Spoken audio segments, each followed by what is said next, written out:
हम function overriding देखते हैं। और फंक्शन ओवरराइडिंग के लिए फर्स्ट एंड फॉरमोस्ट कंडीशन ये है कि इसमें इनहेरिटेंस होना चाहिए। नाउ द डेफिनेशन गोज के सेम सिग्नेचर के फंक्शन अगर बेस क्लास और डिराइव क्लास दोनों में हो तो उसे हम फंक्शन ओवरराइडिंग कहते हैं।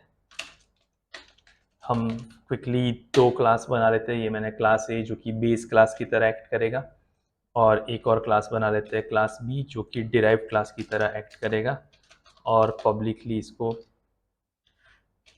हम इनहेरिट करते हैं ए के थ्रू। देखो इसका सिग्नेचर बिल्कुल सेम है। सिग्नेचर का मतलब रिटर्न टाइप स्पेसिफिकेशन, नाम और कुछ पैरामीटर्स, अगर कुछ वो एक्सेप्शन थ्रो करता है तो वो भी आगे के टॉपिक में काम आएगा। सो लेट्स से इंस्ट्रक्शंस हम कितने भी कोई भी अलग हो, कोई दिक्कत नहीं है, इधर 10 इंस्ट्रक्शन हो इधर 100 इंस्ट्रक्शन हो, but the whole package of the function should be same in base and derived class. That is the for very important, you can say, condition to be fulfilled.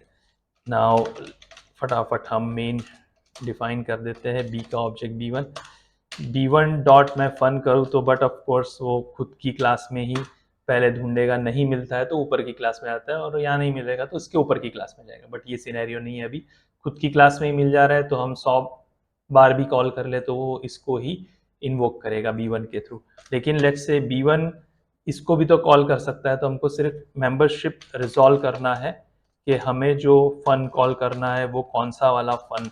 B का तो default call हो ही रहा है, लेकिन इस वक्त जबरन हमने इसको ओवरराइड करते हुए ए के फन को हमने इन्वोक करवा दिया है। So let's see return 0, quickly F9 compile कर लिया एंड F10 एग्जीक्यूट किया, तो पहले आ रहा है I am in class B and फिर आ रहा है I am in class A, which is correct. इसकी एक और चीज हम देख लेते हैं कि अगर हमने ये नहीं कॉल किया, इन्वोक किया, और मुझे बी के बाद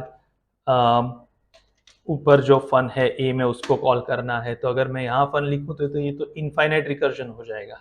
खुद की क्लास में से ही खुद के फंक्शन को ही खुद ही कॉल करते जा रहा है तो इनफाइनाइट चला जाएगा। तो यहाँ पे हमें लिखना है ए स्कोप रिजोल्यूशन के इसको छोड़ के हम ऊपर वाले को कॉल करें। नाउ रिमेंबर ये चीज़ आप ऊपर भी लिख सकते हैं, ये इंस्ट्रक्शन के इसके नीचे भी लिख सकते हैं। नीचे लिखेंगे तो पहले बी का ये प्रिंट हो जाएगा और फिर बाद में ए का, और ऊपर लिखेंगे तो पहले ए का प्रिंट होगा बाद में बी का। Anyway, so F9 and F10, I am in class B and I am in class A. So that's a very simple example to understand what is function overriding.